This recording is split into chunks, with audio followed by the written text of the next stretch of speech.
So what's the type of marketing that works best right now for you as a real estate investor? If you want to go out and find yourself some deals and you want to be able to keep the momentum going, what you want to do, keep in mind, is that the advice I'm giving you is that there is going to be a slowdown.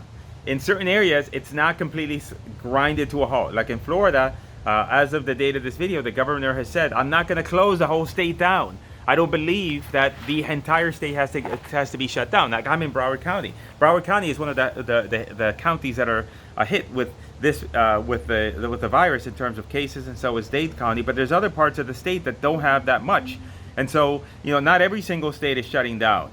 But let's go on the assumption that things are shutting down and things are slowing down to a halt.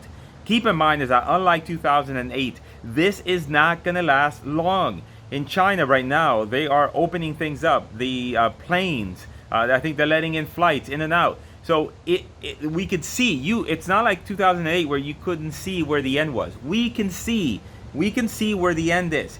You just got to make your way to the end. That's it. You got to survive now. And I said this in another video. Go look at that video where I talk about what do you need to do right now economically, your finances, your cash preservation strategy, etc., etc. I covered that in another video. So watch that video. Now, for right now, you've got to put yourself in a position where if there's going to be a dip right now in activity, how could you get yourself to that next step? The next step is when things open up. How could you minimize the lack of income you're going to have during that time?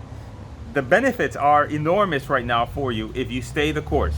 Number one, and I'm going to give you I'm going to give you a variety of different advice here. They're all here, so just hopefully Justin will put some text over here to let you know and to keep you on track.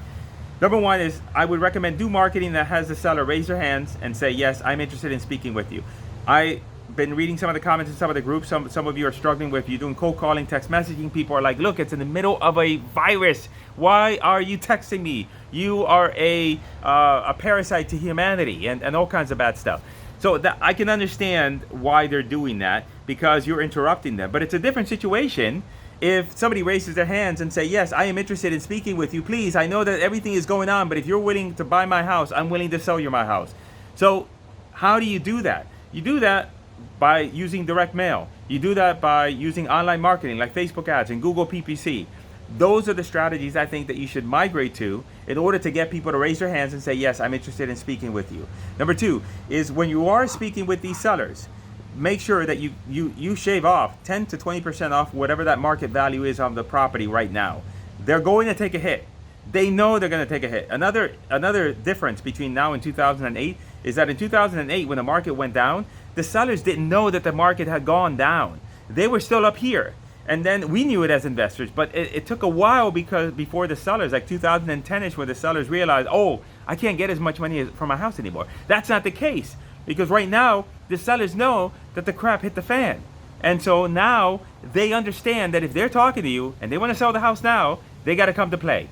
And you got to get a better price. Why do you got to get a better price? Because when you go to another wholesaler, backtrack, when you go to another, as a wholesaler, when you go to a buyer, and that buyer is interested in buying properties right now, guess what they want? They want some discount. They want to be able to buy. That's the only reason. Why would they buy today? Another buyer buy today and continue to buy if they're going to get the same price as they were a month ago? They're not. They want a deal now. You got to offer them the deal now. And in order for you to have a chance to put some deals in the pipeline, that not every deal is going to come through, but if you got 10 deals in the pipeline and 5 take a crap, you got 5 left. The only reason the only way that that's gonna happen is if in fact you offer great deals and amazing deals, and you put that in the buyer's lap and you say, do you want this or not? And they're gonna say, you know what, I'll take the deal. And you put yourself in an addendum. There's an addendum floating around.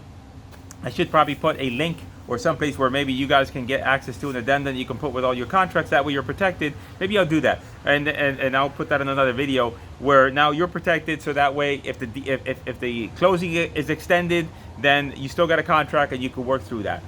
But if you think of it that way, put yourself in a position where people that are interested raise their hands and say reach out to you. You put properties on the contract for a great discount. You then put those properties on the contract and you sell the contract and the agreement to another buyer who knows that, hey, the crap hit the fan, but they're interested in still doing deals, but they want a discount, and you hand that over to them. then now you have the potential to be able to survive, not only survive, but to get yourself a great exit plan. And so to me, that's what you have to think about. You have to think about is what is going to be your exit plan when this thing is finished. And don't, be disciplined about it. Don't go out and like decide that I'm gonna go out and spend, send out 30,000 postcards all throughout the county. I mean, if you got the money to blow, maybe you might take a test, but be more methodical about your testing. Look at, like, I wouldn't target people that are in pre-foreclosure. Why? Because none of the banks are going to foreclose. So that's not a good list anyway.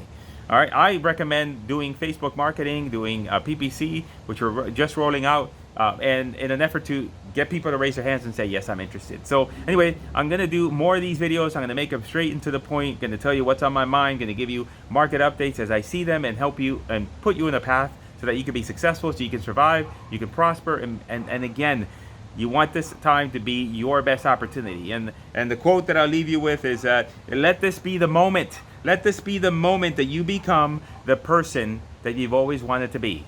That is my motto.